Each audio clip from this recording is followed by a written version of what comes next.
السلام عليكم ورحمة الله وبركاته. ازيكم عاملين ايه؟ يا رب تكونوا بألف خير وانتوا بتشوفوا الفيديو ده النهاردة. في الفيديو النهاردة المفروض هكمل سلسلة التلوين او مش تلوين، مش حابه اسميها تلوين، سلسله ريفيوهات لنفس المنتج وهي الوان فايبر كاستل 12 لون. المفروض ان هي متعدده الاستخدام على الخشب، على المعادن، على القماش، اكريليك، وعلى الازاز. انا كنت عملت ريفيو قبل كده عنها وجربتها على الازاز، هسيب لكم اللينك بتاعها هنا اهوت عشان تخشوا تشوفوه وتقولوا لي رايكم فيه، وكمان تعرفوا رايي فيها اذا كانت فعلا تنفع على الازاز او لا. بس النهارده المره دي هجربها على القماش. المفروض الريفيو النهارده هيكون هي على القماش. قبل ما ابدا الفيديو، قبل ما ابدا الريفيو، ما تنسوش تعملوا لايك وشير وكومنت وسبسكرايب لليوتيوب شانل وتدوسوا على جرس الاشعارات. يلا بينا نبدا على طول ونشوف انا جهزت الحاجه ازاي.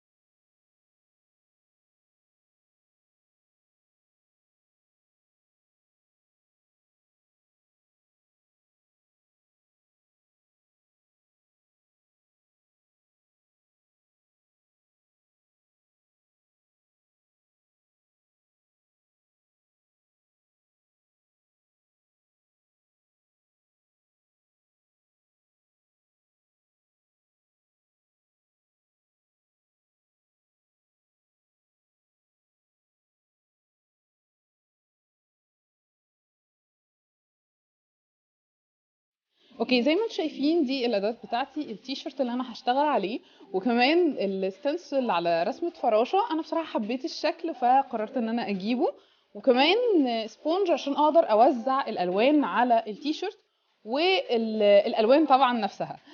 طبعا لما فتحت التيشيرت نفسه عشان افرده واشوف الماتيريال بتاعته واقدر اظبط المكان اللي انا هحط عليه الستنسل واحط الرسمة وكده، كل الحاجات دي جت في خيالي. بس وانا بفتح الكيس نفسه عشان اطلع التيشيرت، لقيت ان الخامه بتاعته تقيله قوي، مش زي ما انا كنت متخيله، لان في خامات بتكون للطباعه وكده بتكون خفيفه. فالماتيريال بتاعه التيشيرت تقيله، فانا خايفه ان انا ما اكونش هقدر ان انا اعرف البيجمنت بتاع الالوان دي هيكون فعلا حلو ولا لا.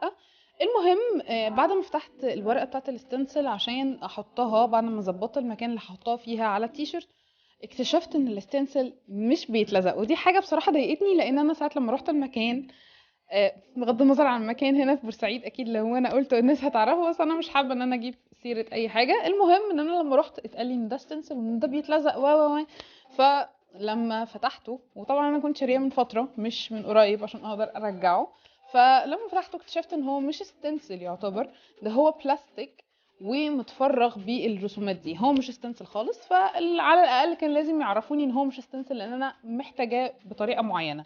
فطبعا انا ما يأستش، انا قلت لا خلاص هثبته بالسلوتيب الدوكو دوت. انا عندي سلوتيب دوكو بصراحه كان كويس جدا، وانا بحطه على القماش نفسه او على التيشيرت نفسه. بصراحه كنت خايفه ان هو ما يعملش نفس الغرض بالظبط، بس اتس اوكي ان شاء الله ينجح. ثبت الرسمه على التيشيرت وبعدين اخترت الالوان بتاعتي.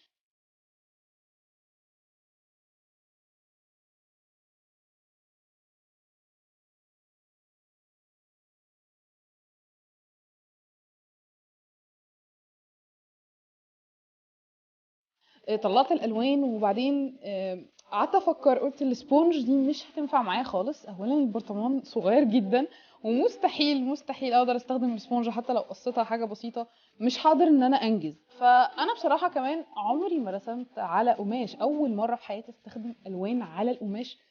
يعني بجد الموضوع بالنسبه لي حاجه جديده، فاول مره اجرب حاجه زي كده وممكن ان انا افشل.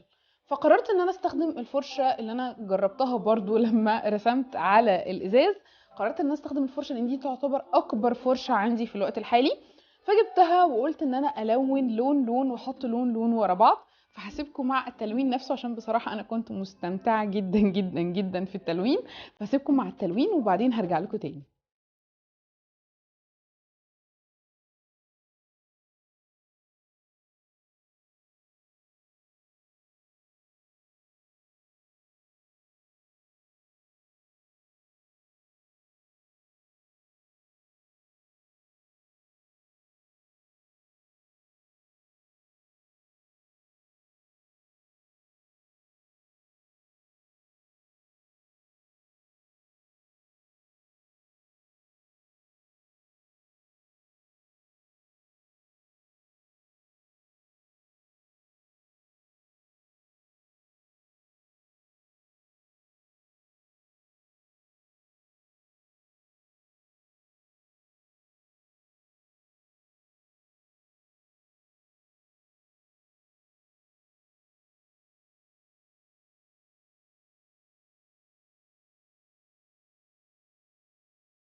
زي ما انتوا شايفين بعد ما خلصت التلوين انا مش قادره اوصف لكم قد ايه البيجمنت كان عاجبني جدا.